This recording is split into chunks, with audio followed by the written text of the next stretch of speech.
ఆఖరికి యేసు క్రీస్తు తల్లి అయిన మరియమ్మ గారి మీద కూడా చాలా వివాదాలు మాట్లాడుతూ ఈ లోకంలో ఉన్నవారు క్రీస్తుని అపవిత్రపరచాలని మాట్లాడుతూ ఉంటారు. ఒక సామెత ఉంది, అరచేతిని అడ్డం పెట్టి సూర్యకాంతిని ఆపగలరా? ఆపలేరు. సో ఈ విషయాన్ని మీకు తెలియపరుస్తాను. ఎంత సైంటిఫికల్ ఎవిడెన్స్ ఉందో, కన్యక గర్భవతి అవ్వడం ఎంత సైంటిఫికల్ ఎవిడెన్స్ ఉందో ఈరోజు మీకు తెలియపరుస్తుంది. మీరు తెలుసుకోవాలి. ఎందుకనంటే బైబిల్లో దేవుడు వ్రాయించి ఇచ్చిన ఈ మాటలలో దైవ జ్ఞానముతో పాటు శాస్త్రీయ జ్ఞానముతో పాటు మన జీవితాలు బాగుపడే రీతిగా కూడా ఆయన వ్రాయించి ఇచ్చాడు. ఈ సైంటిఫికల్ గా కూడా ఈరోజు మన మధ్యన డాక్టర్స్ ఉన్నారు, వాళ్ళు కూడా అడుగుదాం. ఇప్పుడు అడుగుతాను, క్వశ్చన్ అడుగుతాను, అది సాధ్యమా అసాధ్యమా అని. యేసుక్రీస్తు ప్రభుల వారి యొక్క పుట్టుక ఎలా జరిగింది మనకందరికీ తెలుసు. పరిశుద్ధాత్మ వల్ల గర్భవతి అయి ప్రదానము చేయబడింది యోసేపు గారికి. ప్రదానము చేయబడిన తరువాత ఆయన ఏం చేశాడనంటే, ఒకసారి చూద్దాం మత్తయి సువార్త 1వ అధ్యాయము 19వ వచనం చూడండి ప్రియమైన వారలారా. మత్తయి సువార్త, gospel of Matthew chapter 1 verse 19, 1వ అధ్యాయం 19వ వచనం. ఆమె భర్త అయిన యేసేపు నీతిమంతుడై ఉండి ఆమెను అవమానపరచమల్లక రహస్యముగా ఆమెను విడనాడను ఉద్దేశించను. దానిపైన చూడండి ప్రేమల యేసుక్రీస్తు జనన విధం ఎట్లనగా, ఆయన తల్లి అయిన మరియా యేసేపులకు ప్రదానము చేయబడిన తరువాత, ప్రదానము అనగానే ఎంగేజ్మెంట్ జరిగిన తర్వాత అక్కడ ఒక మాటను దేవుడు రాయించాడు. బాగా ఆలోచించండి. వారు ఏకము కాకమునుపు ఆమె పరిశుద్ధాత్మ వలన గర్భవతిగా ఉంది. ప్రదానము చేయబడింది, ఎంగేజ్మెంట్ అయ్యింది. అయితే భర్తగా రాబోతున్నాడు, అయితే ఏకము కాలేదు. బాగా ఆలోచించాలి. వారు ఏకము కాకమునపే పరిశుద్ధాత్మ వల్ల మరియమ్మ గారు గర్భవతిగా ఉన్నారు. ఈ విషయాన్ని తెలుసుకున్నాడు. ఆ రోజుల్లో ఈ మట్టి జ్ఞానంతోనే, ఈ యొక్క ఆలోచనలతోనే యేసేపు గారు కూడా ఆలోచన చేశారు. ఏమని? 19వ వచనంలో ఆమెను అవమానపరచనల్లక రహస్యంగా వదిలేద్దాం అనుకున్నాడు. అయితే దేవుడు ఎంటర్ అయిపోయాడు అక్కడికి. దైవ వాక్కు ఎంటర్ అయిపోయింది. అతడు ఈ సంగతులను గురించి ఆలోచించుచుండగా ఇదిగో ప్రభువు దూత స్వప్నమందు అతనికి ప్రత్యక్షమై, దావీదు కుమారుడైన యేసేపు, where are you going my dear? ఎక్కడ పోతావు? లేఖనములను చదవలేదా? దేవుడు రాయించి ఇచ్చినటువంటి ఈ యొక్క పాత నిబంధన గ్రంథాన్ని నీవు చదవలేదా? దేవుడు రాయించి ఇచ్చిన బైబిల్ని చదవలేదా? ఏమని ఉందండి యెషయా గ్రంథం? అందరికీ తెలుసు. ఏమని తెలుసు యెషయా గ్రంథం అందరికీ? దేవుడు ఒక ఇంట్రొడక్షన్ ఇచ్చుకుంటూ వచ్చాడు. ఒక అద్భుతాన్ని నేను ఈ లోకంలో చూపిస్తాను, ఒక అద్భుతాన్ని, ఒక వండర్ఫుల్ చూపిస్తానన్నాడు. కన్యక గర్భవతి కుమారుని కంటుంది. ఆయన లోకములో ఉన్న ఈ పాపులందరినీ రక్షించగలడు. ఆయన యూదా గోత్రపు సింహము. ఆ యూదా గోత్రంలో పుట్టినటువంటి ఆయన యేసుక్రీస్తు ప్రభుల వారు కన్యక గర్భవతి అవుతుంది అని ఇంట్రడక్షన్ చెబుతూ ఉన్నప్పటికీ కూడా యేసేపు గారు ఏమైపోయారు? అంతే కదండి. ఈ రోజుల్లోనైతే ఎంగేజ్మెంట్ జరుగుతుంది అనుకో, ఎంగేజ్మెంట్ లోనే భార్య గర్భవతిగా ఉంటే ఎవరైనా ఒప్పుకుంటారా? ఎవరు ఒప్పుకోరు.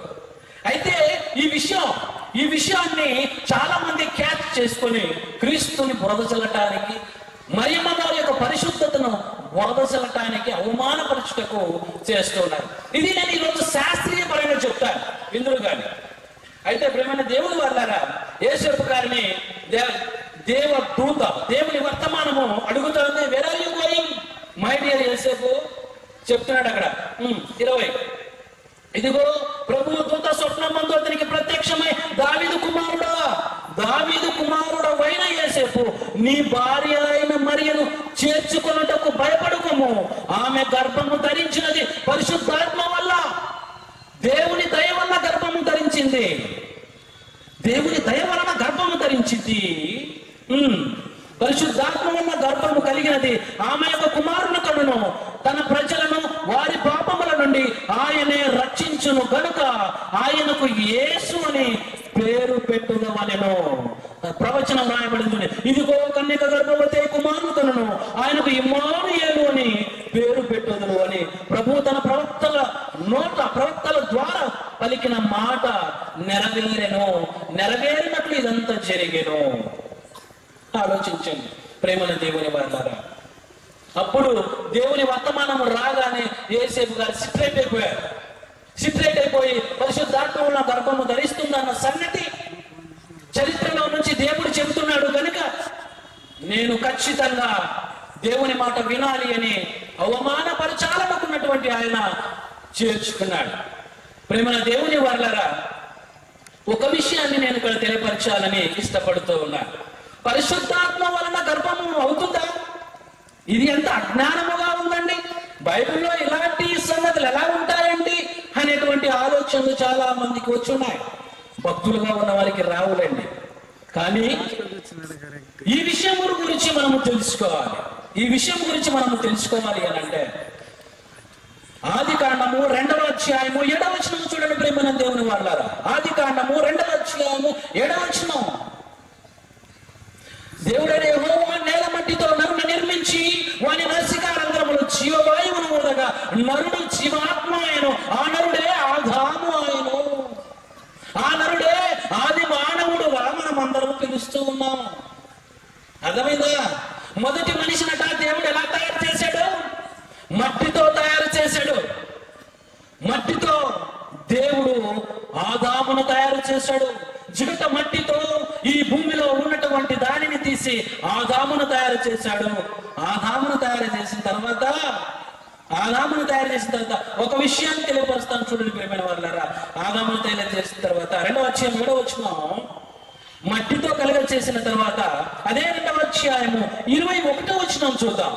మట్టితో దేవుడు మాంసపు ముద్దను తయారు చేశాడు. మట్టితో దేవుడు మన శరీరంలో ఉన్న అవయవాలన్నింటినీ తయారు చేశాడు. ఎలా తయారు చేశాడు? దేవుడు ఏర్పాటు చేసుకున్న పద్ధతులు ఏంటి అని ఈ ప్రపంచానికి ఒక వినూత్నమైనటువంటి కోణములో ఒక పుస్తకాన్ని రచించడం జరిగింది. మీరు www.gadsonGlobalMinistries.com గాడ్సన్ టీవీ అనేటువంటి దానిని మీరు చూస్తే ఎంతో శాస్త్రీయపరమైనటువంటి ఆధారాలు కూడా, మట్టితో దేవుడు మనిషిని తయారు చేయగలడా?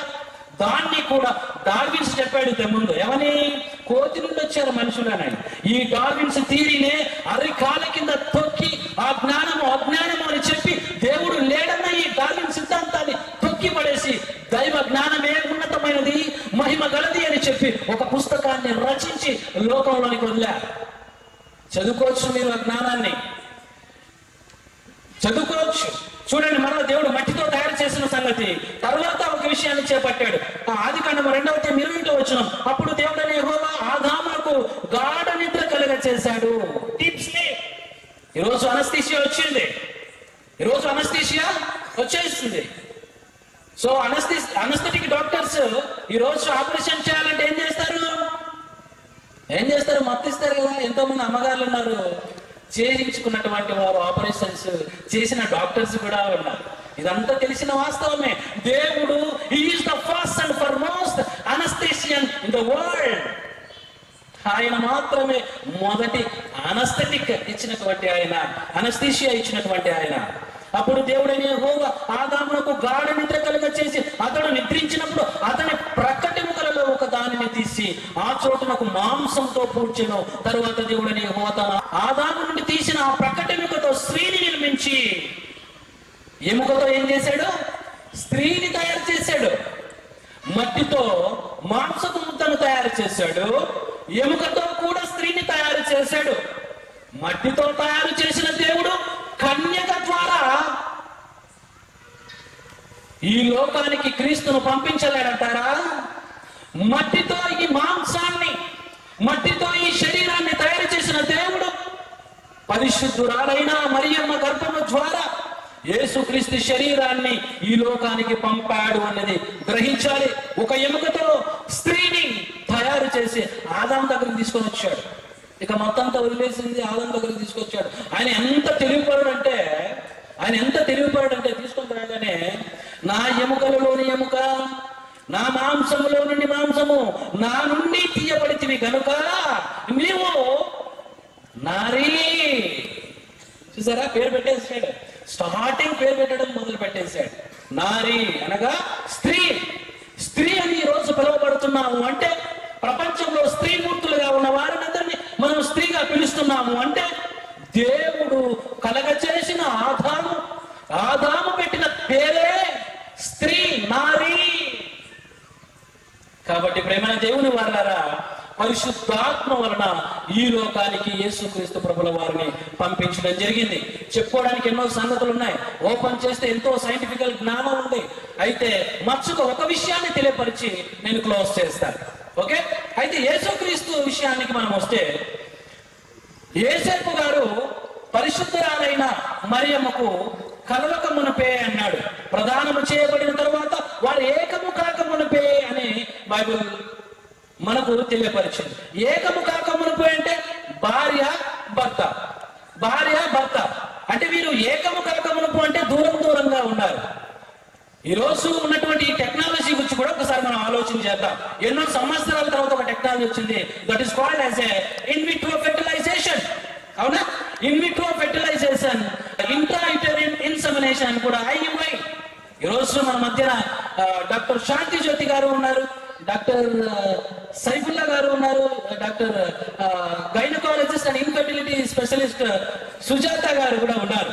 మీరు తెలియపరచండి, ఒక పురుషుడు ఒక స్త్రీని కలవకుండానే గర్భము వచ్చే అవకాశము ఛాన్సెస్ ఉన్నాయా లేదా చెప్పండి. వారు ఏకము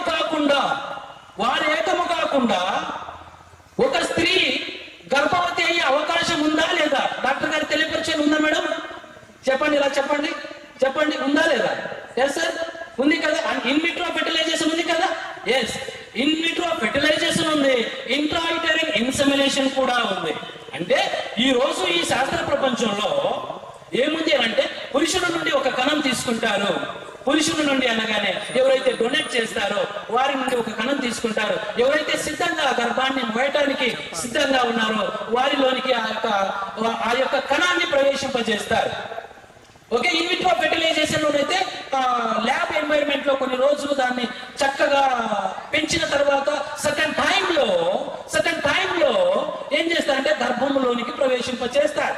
గర్భంలో అంటే భర్త కలవలేదు అనగా పురుషుడు స్త్రీని కలవలేదు, కన్యకగానే ఉంది, పురుషుడుగానే ఉంది. అయితే గర్భం వచ్చేసింది. ఇది మనుషుల జ్ఞానము, మన జ్ఞానము, మన రీసెర్చ్. నిజంగా మనకు దేవుడిచ్చిన జ్ఞానము కూడా చాలా ఉన్నతమైన జ్ఞానం. సో కాబట్టి ప్రేమైన దేవుని వాళ్ళగా ఏకము కాకముందే ఇన్ విట్రో ఫెర్టిలైజేషన్ సెంటర్స్ చాలా ఉంటాయి. సక్సెస్ రేట్ ఎంత ఉంది, ప్రపంచంలో చాలా మంది ఇన్ విట్రో ద్వారా వచ్చిన వారు ఉన్నారు. కాబట్టి ఈరోజు డాక్టర్స్ కు కూడా యాజ్ ఏ డాక్టర్ గా నేను కూడా చెబుతూ ఉన్నాను. ఏంటో తెలుసా, ఎవరెవరు ఏదేదో కారు కూతలు కూస్తే పరిశుద్ధురాలైన మరియమ్మ మీద బురద జల్లటానికి వచ్చిన వారందరికీ ధీటు అయిన సమాధానం ఇదే. మనమే చేయగలుగుతున్నామే. అయితే దేవుడు మట్టితో మాంసాన్ని తయారు చేశాడు, ఎముకతో స్త్రీని తయారు చేశాడు. అలాంటి దేవుడు, సాక్షాత్ సృష్టిని కలగచేసిన దేవుడు పరిశుద్ధురాలైన మరియమ్మ ద్వారా యేసుక్రీస్తు ప్రభుల వారిని ఈ లోకానికి పంపాడు.